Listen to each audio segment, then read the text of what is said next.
Hi guys. Um, as a lot of you know, in 2018, 5 days after I moved from my hometown in Indiana to central New York, I got a call that my mom was diagnosed with cancer, late stage basal cell carcinoma, and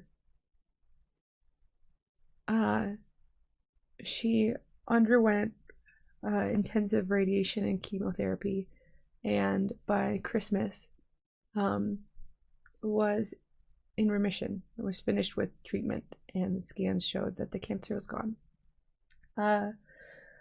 We got a Christmas miracle in 2018, and my mom and my younger brother and I went out and did karaoke together. It was the first time that my mom has been out in public in over a decade. And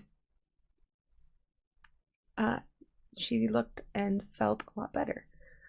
By the time I moved home in March of 2019, just a few months later, went over to see her, and she opened the door and had a growth on her jaw, about the size of a plum. And I was like, what the fuck? Clearly the cancer had returned, and she tried saying, oh, it might just be a cyst, could be anything. But she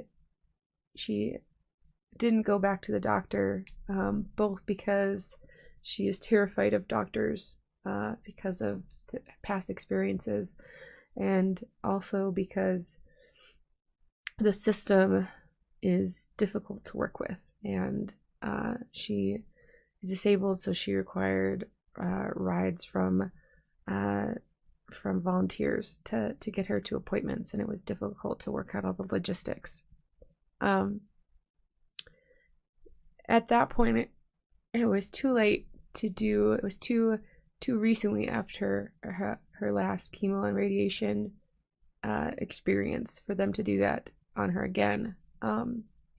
So they suggested IV immunotherapy, and she went to that for a few months.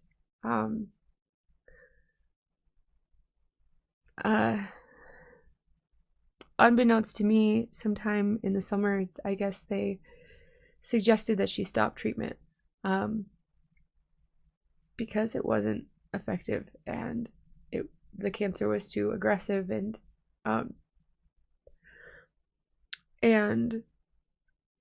so when I left Indiana in October, moved out here, my mom had the beginnings of a proliferating tumor on her jaw. And what that means, a proliferating tumor, is what happens when cancer blooms through, and goes from destroying you on the inside to breaking through the surface of the skin, and it's necrotic, and it spreads, and it devours everything. And so she had a hole that formed in her cheek from the inside to the outside, and she was in a lot of pain. When I went home for Christmas, it had fully opened, and another had started, and by the time I left to come back here from Christmas break, another had formed underneath her eye, and her eye was swollen shut, and she couldn't see. And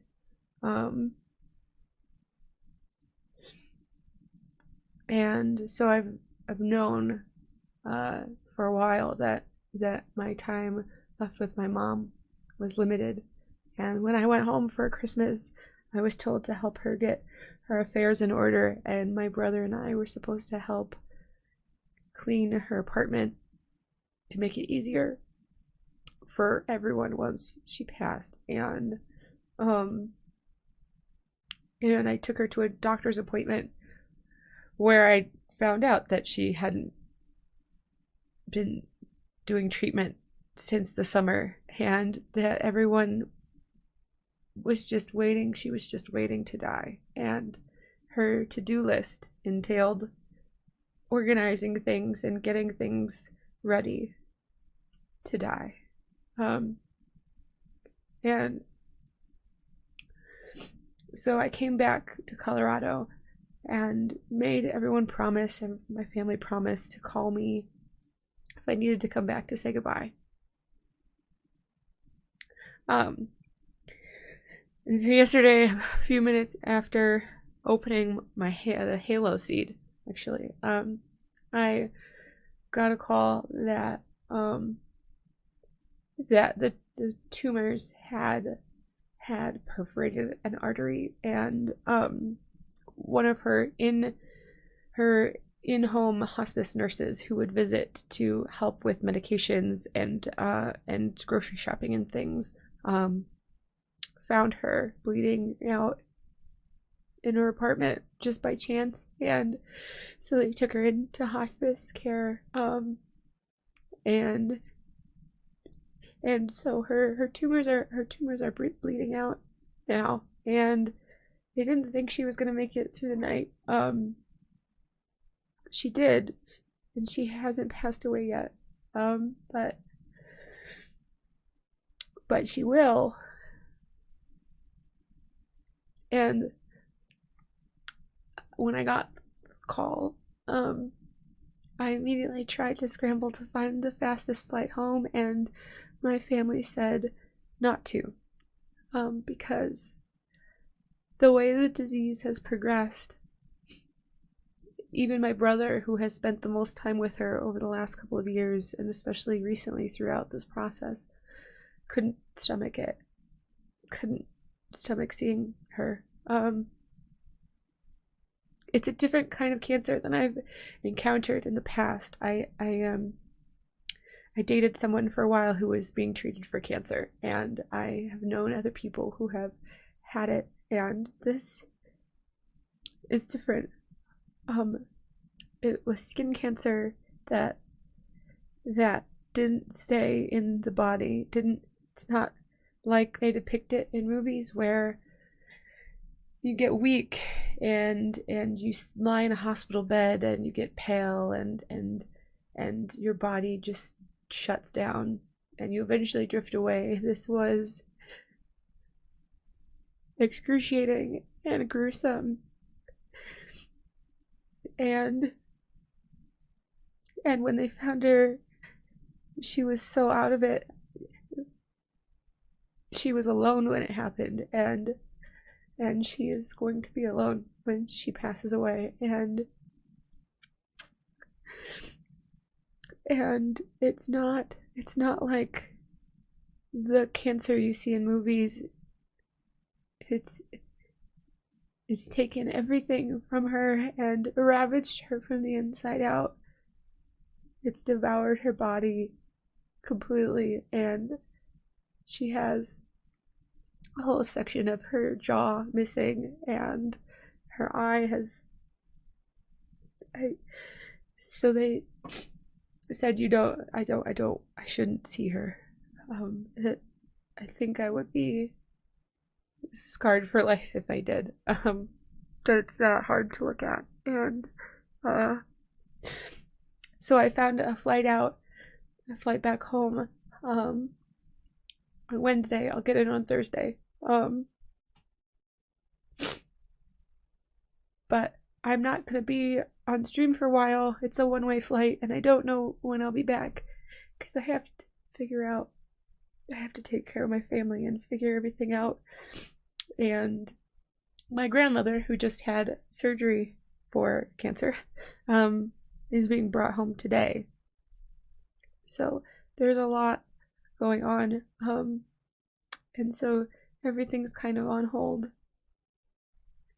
But I just wanted to let you all know what's going on, because I haven't talked about it on purpose lately, because it felt too big and too scary to acknowledge. And I want to make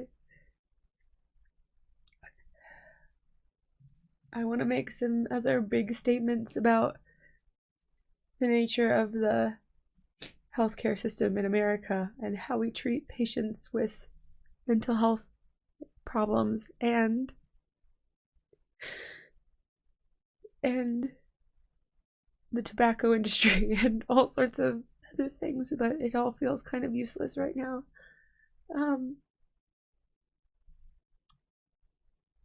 I would just say, if you're a smoker, do everything in your power to quit and put on sunscreen and all the shit that you hear in preventative ads and commercials, and call your parents and tell them that you love them, because this disease doesn't care who you are or what you've been through. It doesn't care if you've already had a hard hand dealt to you in life. It doesn't care if you've poured a bunch of money into treatment, or if you have the best medical care. It doesn't care what the human body is supposed to look like or supposed to do. It doesn't care about your pain threshold. And it'll take everything from you.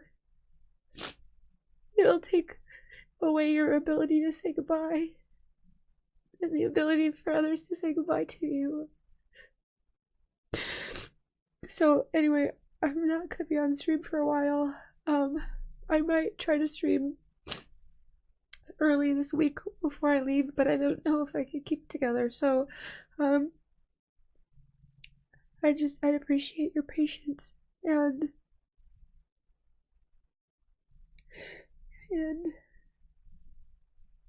that's all. I just wanted to let you know.